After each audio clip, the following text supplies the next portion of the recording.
UPSC का member या उसका अध्यक्ष जब अपना जॉब छोड़ेगा तो दूसरा सरकारी नौकरी नहीं कर सकता है। उसको हटाना खिलवाड़ समझ गए। 10 गो क्वेश्चन चाहिए, मंगा लेगा कितना? 250 क्वेश्चन। यूपीएससी का क्वेश्चन नहीं लीक होता। यूपीएससी वाले हर जिला के डीएम को फोन करेंगे।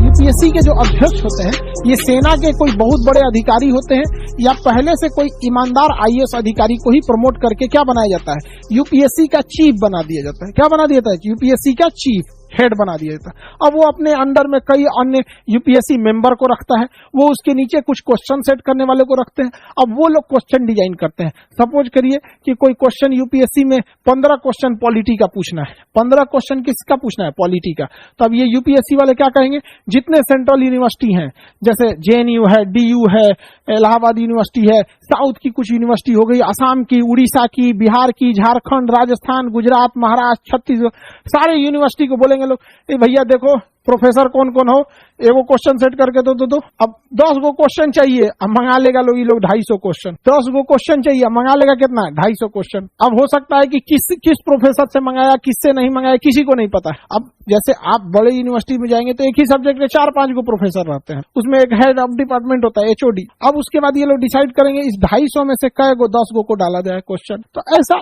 ये लोग खुल के पब्लिकली थोड़ी बताएंगे, लेकिन क्वेश्चन में कैसे सेट करते हैं। पता चला क्वेश्चन में हिला दिया यूपीएससी का, आज लेना लीक हुआ है। यूपीएससी का क्वेश्चन नहीं लीक होता। अब क्वेश्चन सेट हो गया, अब ये सेंटर अलॉट करेंगे।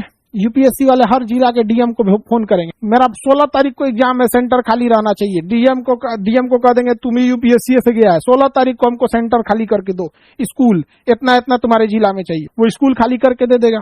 वहां एक दिन पहले क्वेश्चन पहुंच जाएगा, आप लोग बैठ के एग्जाम दे देंगे, कॉपी जमा हो जाएगा, अगले दिन अखबार में वेबसाइट पे आ जाएगा, आप जाके आंसर मिलाइएगा।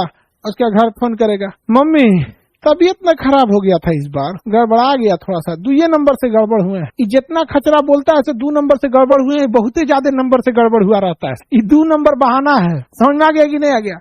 कहेगा तो 2 नंबर से छूट गया, कोई तो कहेगा आधा नंबर से, उससे सिर्फ 25-30 पीछे है। कुछ रियलिटी में 1-2 नंबर से छटते हैं, लेकिन ज्यादातर इसे जो खचरा बहाना बनाता है कि ये गड़बड़ा गया, तबीयत ठीक नहीं था, का बोले हम एकदम हमको कोरोना जैसा फील हो रहा था, एग्जाम में उल्टी होने लगा, हम का कहें, हम एग्जाम सेंटर में पर लेट से पहुंचे थे, आधा घंटा लेट हो गया ना, तो कुल क्वेश्चन में बना दिए रहते। जो भी बहाना आपको बनाना होगा बनाइएगा, नहीं तो रिजल्ट आ गया तो फर्स्ट क्लास। यहाँ पे मेंस की तैयारी कीजिए, मेंस लिखिए, इंटरव्यू दीजिए। आपको यूपीएससी का ऑफिस जो है वो दिल्ली में मिलेगा। यूपीएससी का हेड ऑफिस कहाँ मिलेगा? दिल्ली में। जब आप यूपीएससी का एग्जाम दीजिएगा, पीटी पास कीजिएगा, मेंस पास कीजिएगा, तब आपको इंटरव्यू के लिए इसके ऑफिस में बुलाया जाएगा, यूपीएससी के ऑफिस। और वहां आप बाहरवा खड़ा होकर फोटो खिंचवाइएगा।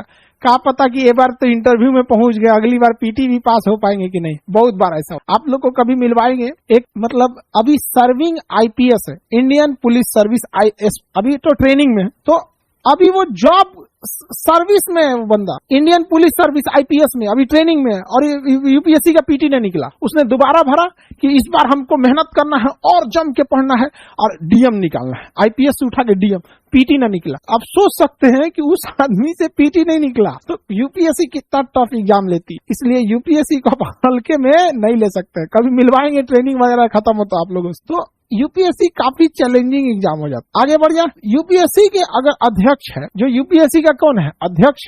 इसी के अंडर में सब लोग काम करते हैं। यूपीएससी के क्या होते हैं? अध्यक्ष जो होते हैं। अगर केंद्र सरकार यूपीएससी के अध्यक्ष को मिला ली कि तुम मेरे अंडर में आओ, कुल विधायक लोग को बना दी डीएम, जा पेपर लीक कर, तब तो गड़बड़ हो सकता है। ऐसा हो सकता है कि नहीं हो सकता अगर मिल गया। इसलिए जरूरी ये है कि इसको सुरक्षा दिया जाए। तो नियम ये है कि इसे हटाने के लिए, यूपीएससी के अध्यक्ष को हटाने के लिए, यूपीएससी के अध्यक्ष को हटाने के लिए सुप्रीम कोर्ट में जाके कहना पड़ता है, और सुप्रीम कोर्ट में मुकदमा दायर करना पड़ता है सरकार को, और सुप्रीम कोर्ट के जज के आगे सरकार को यह बात साबित करनी होती है कि यह अधिकारी, यह यूपीएससी का अध्यक्ष काबिल नहीं है। तो सुप्रीम कोर्ट के अध्यक्ष, सुप्रीम कोर्ट के जज पूछेंगे तो सरकार, मंत्री जी, बड़का भारी काबिल आप ही हैं क्या? बताइए तो कहाँ गड़बड़ किए हैं, कहाँ इनकी काबिलियत में शक है? अब बताओ।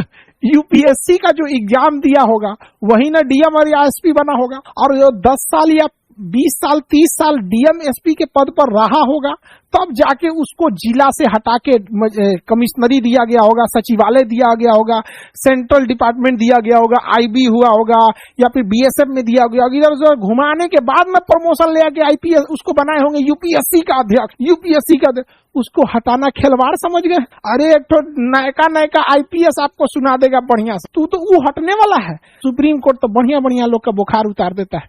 पता चला क्या गए थे साबित करने के चक्कर में और उल्टे 4 को सुप्रीम कोर्ट फटकार लगा के भेज देगा भाई यहाँ से बकलवा कहीं का, आता जाता कुछ है नहीं, आए हैं यूपीएससी के अध्यक्ष को हटाने के लिए, निकलो यहाँ से। समझ आ गया कि नहीं आएगा?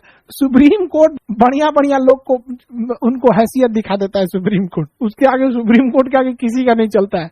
रियल पावर अगर किसी के पास है तो न्यायपालिका में, लेकिन फिर वही है कि न्यायपालिका एक कोर्ट के अंदर ही है, जो कुछ है बाहर कुछ नहीं है। इसमें एक और बात कहा गया है, जो यूपीएससी का अध्यक्ष रहा है, यूपीएससी का जो मेंबर रहा है, देखिए 10-20 मेंबर रहेंगे जैसी जरूरत है और उसके ऊपर अध्यक्ष रहेगा। अब यही लोग हैं, ध्यान से समझिए, जो यूपीएससी का अध्यक्ष है और जो मेंबर है ये ऑलरेडी बहुत सीनियर आईएएस अधिकारी या बड़े बड़े अधिकारी होते, और यही लोग नए नए यूपीएससी का जो मेंस लिख के इंटरव्यू में पहुंचा रहता है उनका इंटरव्यू लिए रहता, अब नंबर देते हैं तो वो लोग पास होते। इसलिए कहा गया है कि अगर यूपीएससी का सदस्य या अध्यक्ष यहां से छोड़ता है अपना नौकरी तो दूसरी किसी सरकारी नौकरी को नहीं कर, दूसरी किसी सरकारी नौकरी को नहीं कर। समझा गया? यूपीएससी का मेंबर या उसका अध्यक्ष जब अपना जॉब छोड़ेगा तो दूसरा सरकारी नौकरी नहीं कर सकता है। क्यों नहीं कर सकता है?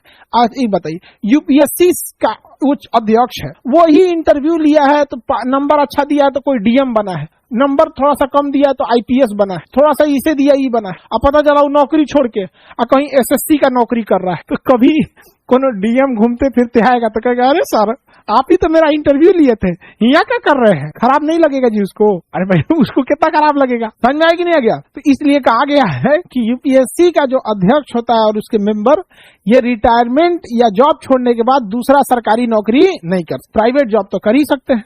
आप लोग जब इंटरव्यू दीजिएगा तो जो लोग रिटायर्ड हो चुके हैं यूपीएससी के मेंबर, हम उन्हीं लोगों से आप लोग का इंटरव्यू लेंगे। वो लोग आप में से जितने लड़के पीटी और मेंस पास करेंगे तो जब इंटरव्यू लिया जाएगा तो ऐसा नहीं कि अकलेल बकलेल कोनो को इंटरव्यू पैनल में बैठना होगा। वहां पे जो यूपीएससी के ऑलरेडी 2